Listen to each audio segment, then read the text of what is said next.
おはようございます。すっかり寒くなりまして、今朝ですね、朝家出る時もですね、ちょっとかなり着込んでいるのに寒くて震えたりしたんですが、この震えっていうのはですね、暑くて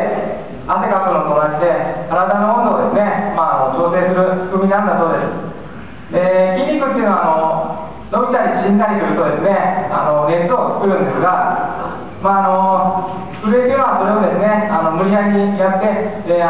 の熱を作って、体温を一定に保つ、働きをしているんだそうです。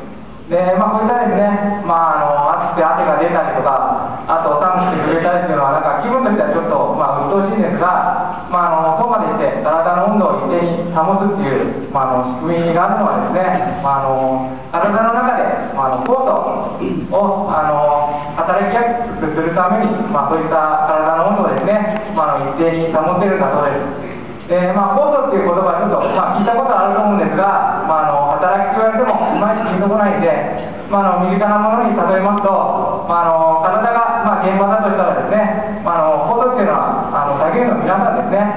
酵素はですね、体の中で物を組み立てたりとかばらしたりとか、してですね、働いているんですが、それで、特に重要な働きでですね、食べたものを分解して、活動エネルギーに変えるという働きがあります。今ですね、寒くて体温が下がってですね、酵素の働きが悪くなると、分解も進まなくて、活動エネルギーが出てこない、力が出てこないということになります。そういうことでですね、冬の寒いのはですね、特に、しっかりと筋肉を動かしていただいて、